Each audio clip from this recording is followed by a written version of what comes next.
If you believe that men are strong and powerful and should be leaders, while women are weak, powerless, and should be followers, then our society still faces a big problem. Locally and globally, women usually earn less money than men do for the same work. Women are expected to do household chores while men bring home the bacon.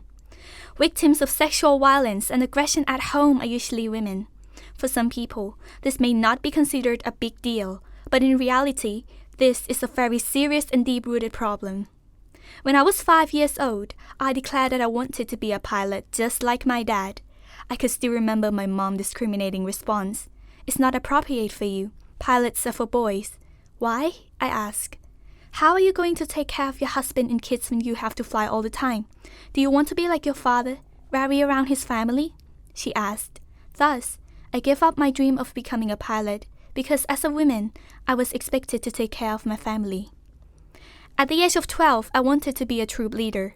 I was respected and considered to be the best commander in the group.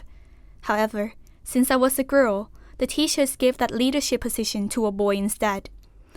Each time I was overlooked for a leadership role because of my gender, my feeling of resentment grew in me. I was 16 when I heard the word feminism for the very first time in class. Most people equate this word to hating men. Initially, I did too, but I know better now. Simply put, feminism is the belief that men and women should have equal rights and opportunities. In other words, women should be given the same opportunity to excel as do men. How can some people claim that our current gender inequality status is acceptable when statistics from UNICEF reveals that only 49% of countries have achieved gender parity in primary education? The gap even widens at the secondary level. Socially, female students have been stereotyped and confined to a cage based on what others expect they should or should not be good at. Many girls I know, for example, are not expected to compete with boys when it comes to mathematics, simply because of their gender.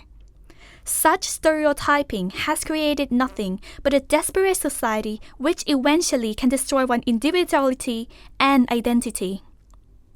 Instead of us feeling hopeless, sitting idly behind bars erected by the choices we did not make, this cage must be destroyed. But I can't do this alone. It requires all hands to reach this goal. It requires an ongoing commitment of both the government and the community. Ladies and gentlemen, allow me to recommend a solution which I believe would effectively end gender inequality. It is called the 3 E's. The first E is ending discrimination in law and practice.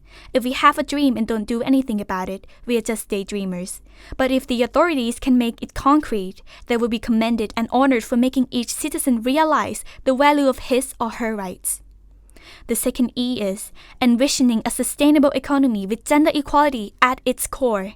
According to the UN data, for every dollar a man receives, a woman earns an average of 70 to 90 cents. In Thailand, while the male workers get 300 baht, the female workers earn only 200 to 250 baht for the same task. If we want this practice changed, companies and employers should pay the same salary and fringe benefits to employees who have equal or equivalent position, and workers should be able to demand equal pay or sue for inequality. This has already happened in some companies in the US, UK, and other European countries. Eradicating the leadership gap and unleashing the collective power of women is the final E. We must help women to gain power and opportunity to be leaders in every corner of society. Some female heads of state and government have proven that like any other male leaders, they too can handle national crisis and remain strong as leaders. Mutual respect is the key. Last but not least, ending gender inequality needs to be addressed in the educational system. Strategies that address gender-specific discrimination and disadvantages should be integrated in the curriculum, and lessons learned from initiatives that employ a gender equity lens should be applied. Kofi Annan once said, "Knowledge is power. Information is liberating. Education is the premise of progress in every society, in every family." I believe that our youth is the foundation of every nation, and as a Thai student, I encourage the youth to take an active part in ending gender inequality. Ladies and gentlemen, this endeavor may sound an enormous task, but if we do it together, one step at a time, a spark will fan into a flame and eventually eradicate gender inequality in our society. Let us remain focused on addressing these inequalities. Let us emphasize the value of gender equality, and let us find our voices and use them.